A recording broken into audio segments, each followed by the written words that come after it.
The Great War finally reaches its climax as the heroes face off against the terrifying Demon Emperor. And so Glon, the leader of the heroes, unleashes one last mighty attack to put an end to the great evil once and for all. With that, a massive explosion erupts, leaving everything in its wake completely destroyed. Despite their victory against the villain, humanity paid a heavy price for this achievement. We see the wounded heroes looking at Glon with concern in their eyes. The Sage of Light was in critical condition, but their leader refused to give up on her, trying to heal her at all costs with his magic. However, she tells him it's already too late. Merovi then approaches him, explaining that the enemy's final blow wounded her, and she can no longer use her powers. But the MC remains adamant, yelling for everyone to just be quiet and stop talking. Accepting her fate, the sage asks him to stop trying to save her, as there's no hope left for her survival. She says that despite everything, she's happy with this ending, and after saying so, she slowly fades away. After that tragic scene, they all begin to mourn, for they had promised that all 5 of them would return home together after the battle. Suddenly, the hero hears the Demon Emperor's voice in his mind, announcing that this is the end of their magnificent battle. In that moment, his friends are attacked and they discover that whoever slayed the villain would be assimilated by him. This was the true ability of that wretched demon. Glon's body begins to be corrupted, and he realizes he's being overwhelmed by the demon's evil force. The demon's voice echoes, stating that he prefers to call this assimilation his one and only true evolution. With that, the demonification continues, but our hero tries to resist with all his might. The villain reveals that whoever defeats him becomes his new vessel, helping him to extinguish all life. And he adds that of all the bodies, the MC's is the most interesting, being the strongest. Seeing the situation, Merovi desperately screams his friend's name. He then asks the MC to finish him off, as he'd rather have that than become a tool for evil. However, the demon tries to manipulate our hero, telling him not to attack his companion, for it would be a terrible sin. But Merovi begs his friend to hurry, as he can no longer resist the corruption. And so the protagonist points his sword at his friend but hesitates to deliver the final blow. Seeing his hesitation, the knight asks why the sword is shaking and if he's unable to strike. Glon remains frozen, simply unable to attack him. The demon then begins to mock him, saying that resistance is futile because his body has already been assimilated. At that moment, Merovi understands that the hesitation wasn't weakness, but a struggle against the control of that darn demon emperor. Realizing this, the knight decides to do it himself and charges toward Glon's blade. And just like that, the protagonist fulfills Merovi's painful request. In his final moments, Merovi says that only the MC, who is ruthless and deadly, is worthy of that ability. With that, he transfers a skill to the hero that makes him stronger with every life he takes. Upon receiving this new power, Glon manages to regain a little control over his body. Seeing the scene, his friend falls into despair and shouts their leader's name. Then his companions tell him not to let their friend's sacrifice be in vain. With renewed determination, the protagonist prepares to do what must be done. He then fulfills his friend's request and eliminates them one by one without mercy. And with each hero taken down, a mark appears on his face. With the sacrifice of his 3 companions, Glon gains overwhelming power. But despite all his efforts, the demon mocks him, saying that 3 lives were only enough to free his right hand. However, the protagonist replies that to solve the final problem, 1 hand is more than enough. And his solution to the problem is to simply tear off his own arm. Seeing this, the demon emperor screams for him to stop immediately. The corrupted hand then grips the sword, and the furious villain tells him not to test his patience. With the force of the grip, the sword shatters into pieces. Surprising our boy, the legendary holy sword Sula was completely destroyed. At this, the demon boasts that no attack in the world can harm his invincible shell. And amidst all the chaos, the protagonist questions if he really thinks so. The hero then continues, saying that if the sword was capable of destroying him, he could also destroy it, and with that, he shoves his arm into his own chest. Seeing that the young man was holding his own heart in his hand, the demon emperor in desperation orders him to stop. However, our hero is relentless and crushes his own heart. And after this self-sacrifice, the demon in his last moments admits to having underestimated the hero who was born to kill and died killing. Our hero wonders if this is his end and laments that he couldn't save anyone.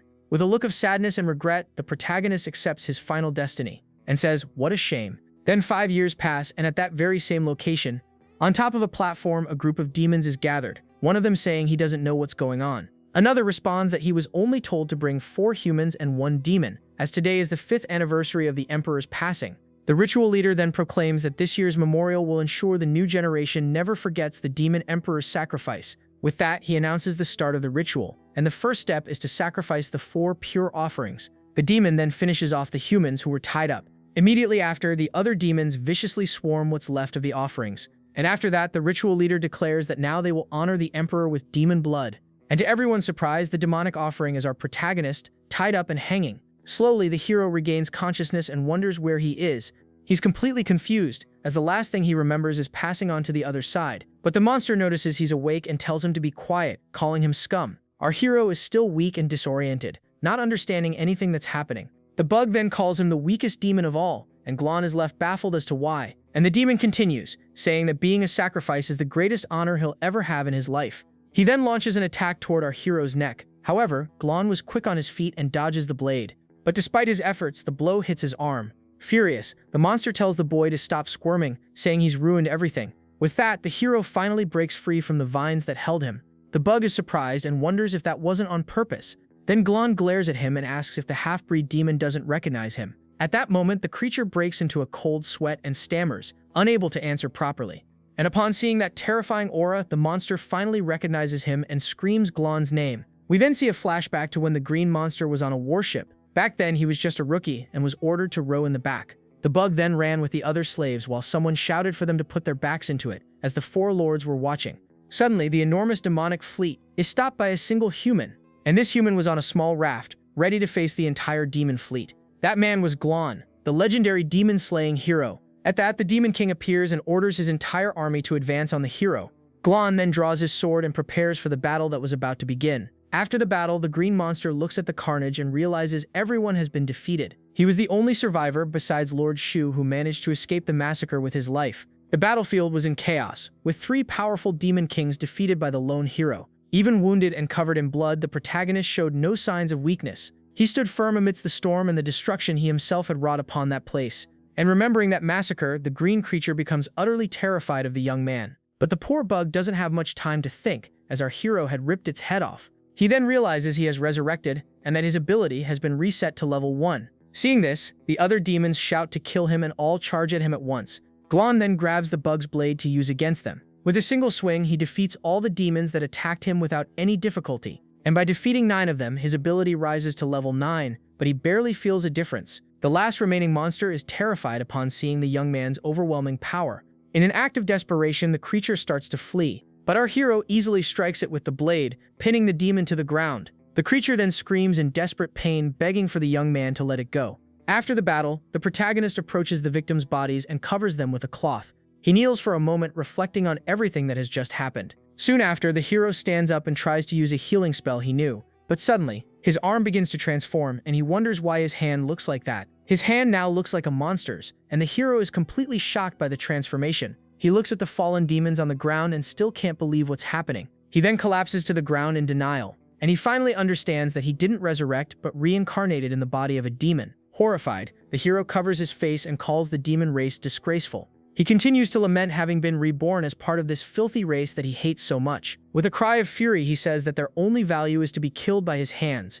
Slowly, the protagonist calms down, but his gaze still burns with a deep hatred. Suddenly, he throws up from the sheer disgust he was feeling. The last living monster screams at the hero, telling him not to be arrogant and that he'll make him suffer. The creature calls him a weak demon, but the young man doesn't care and just reflects on his situation.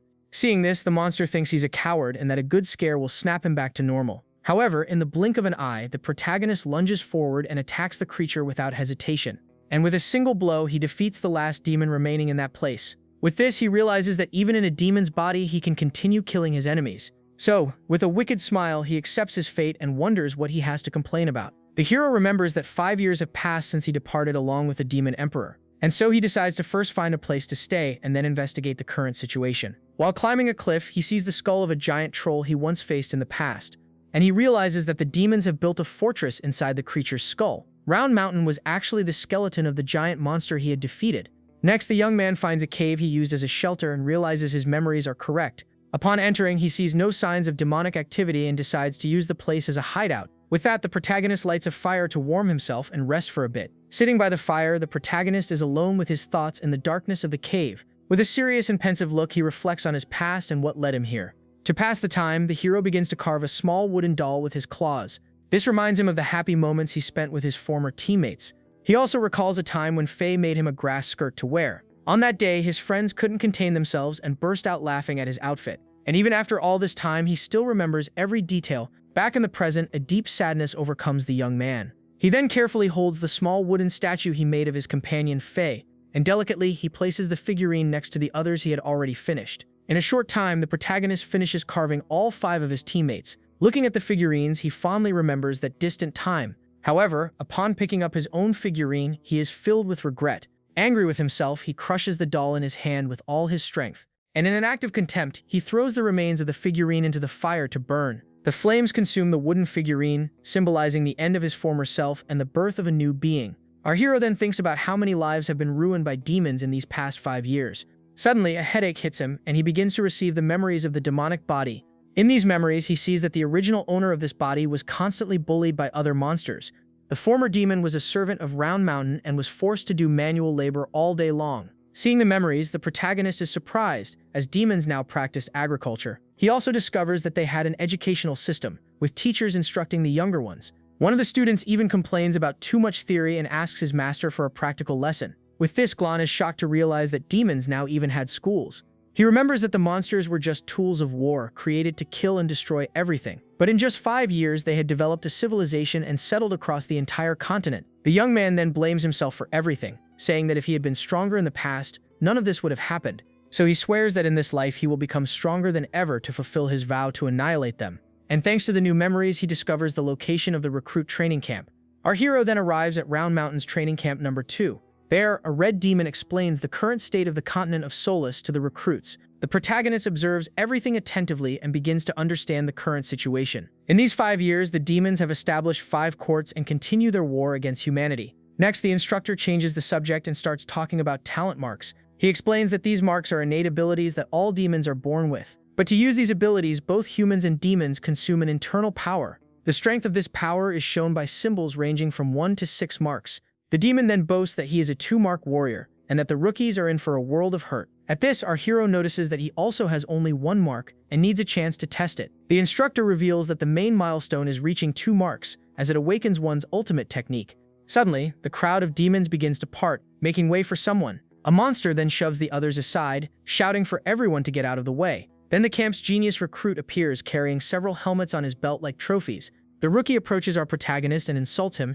saying that trash like him should be out in the fields. The instructor gets annoyed with the commotion and tells the servant to shut up, announcing the start of practical training. He then explains that in a battle, the power of the mark and the type of talent don't decide the victory alone, and that tactics and adaptability are vital, so he shows a creature for the recruits to find its weak point. Seeing that, the genius rookie smirks at our hero and says that finally something fun is about to happen. The red demon reveals the creature and says it was an ancient creation of the Emperor, but was too dumb. He continues, saying that the Howler demon is strong enough to wipe them out, and the challenge is to find its weakness. However, the protagonist finds all of this a bore and shows no interest in the training. So he decides to leave, as there's nothing useful there, and regrets not being able to eliminate everyone to level up. With his current power, he knows he'd only stir up trouble, but the other demons keep trying to guess. Suddenly, the giant monster's eyes begin to glow with uncontrollable fury. The creature then charges full speed at the terrified recruits. The instructor then tries to hold it back with the chain and yells for it to be quiet. He then boasts that even though the beast is strong, its weak point is in his hands, and it can't do anything. But to everyone's surprise, the Howler demon gives a wicked and terrifying smile. The creature then begins to speak and mocks the instructor's naivety, leaving the red demon shocked. The creature then reveals it had been pretending to be dumb for weeks to carry out its master's task. With absurd strength, the giant monster shatters the chains that held it, completely freeing itself. And with a violent blow, the creature defeats the instructor without any difficulty. Before the students could escape, the creature annihilates them in the blink of an eye. The camp's genius is shocked by the creature's 3-mark strength and decides to flee so as not to waste his secret weapon. But while trying to escape, he ends up bumping into our protagonist. The demon then falls to the ground and furiously asks why our hero is blocking his way. Our hero then cleans the blood off his armor, not giving a darn about that guy. The giant creature notices that the young man is the only one left standing on the battlefield. Seeing that the hero can't escape, the monster charges full speed at him. The blonde demon realizes he has no choice but to use his secret weapon. The creature then attacks the protagonist with everything it has. However, just as it was about to strike him, our protagonist turns to the monster without showing a single shred of fear. The giant creature is terrified upon sensing the aura coming from our hero. It then wonders why this weak demon isn't afraid and if he knows its weakness. But the beast remembers that its 9 relatives died years ago, so it's impossible for him to know them. The demon then starts to advance towards Glon, and so the creature convinces itself that our hero is just bluffing to scare it. However, the protagonist remains still with a firm and imposing posture, and with a cold gaze, the young man threatens him, saying that if he takes one more step, he will die.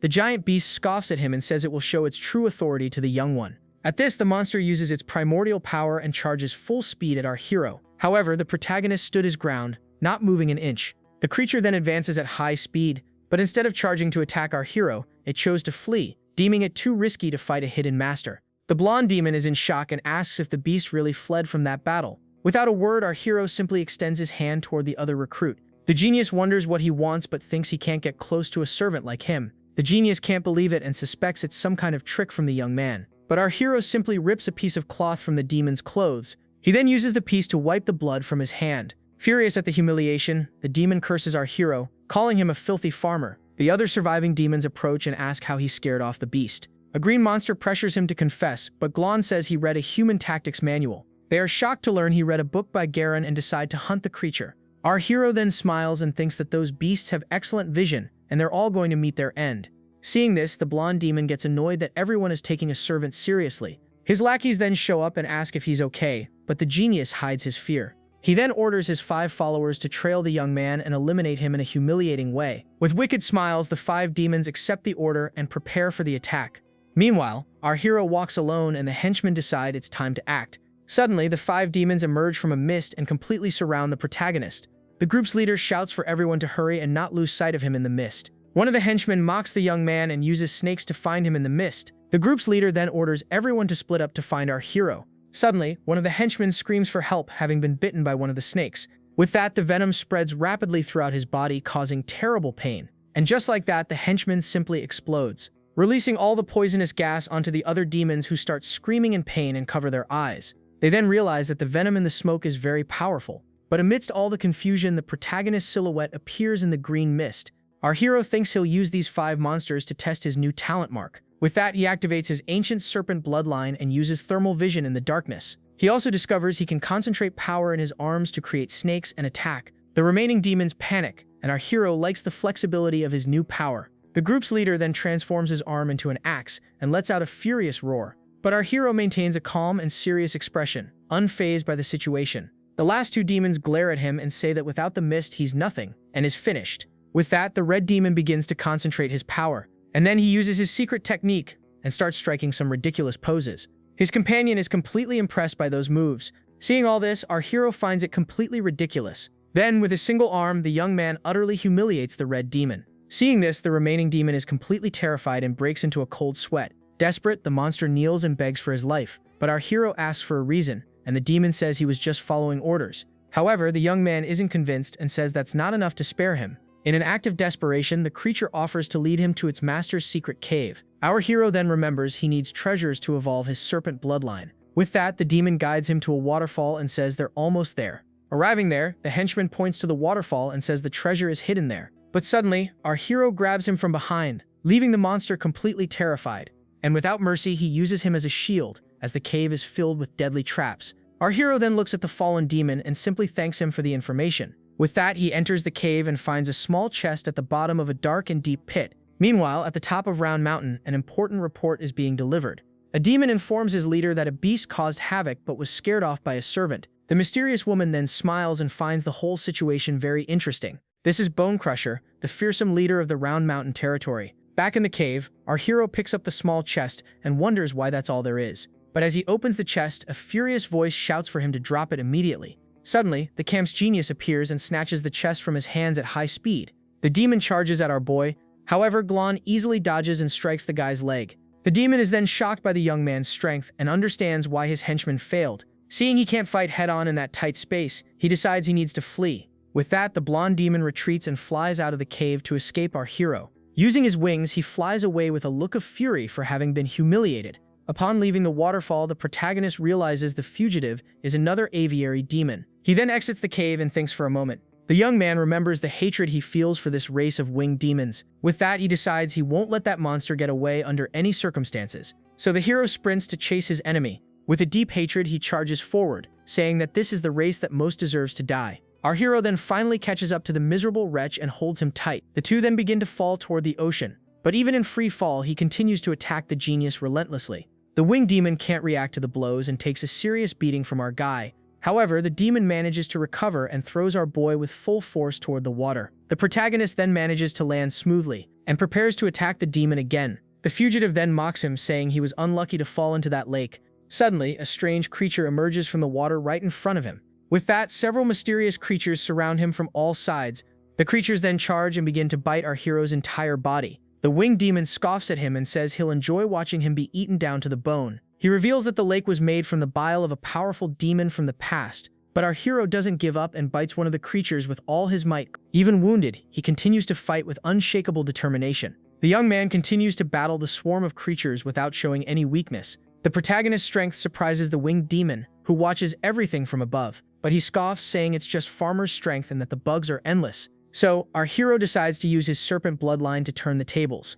With that, he summons several giant serpents that attack the lake creatures. The blonde demon mocks his speed and calls him a filthy farmer. With his wings, he easily cuts through the serpents that try to attack him. The enemy continues to mock, saying the snakes are too slow for him. The winged demon tells him to wait to be slowly defeated by the lake creatures. Then all the leeches gather, forming a giant ball to attack all at once. But suddenly, our hero's snakes emerge and attack the ball of creatures with full force. And with that, all the leeches are completely destroyed in an instant. Our hero had a deadly gaze focused on the winged demon. He then launches one of his serpents towards the demon, and the darn thing barely manages to dodge. Surprised, he wonders why the serpent's speed suddenly increased so much. The lake is now covered with the remains of the eliminated creatures. The protagonist thinks that even though killing so many only got him to the second seal, it's enough. With a wicked smile, he threatens him, saying that in the next blink he'll rip his head off. The winged demon gets furious and grabs his bow, saying the young man is talking nonsense. At that moment, our hero advances at an absurd speed, surprising the enemy. Seeing this, he shouts not to be underestimated and knocks his arrow.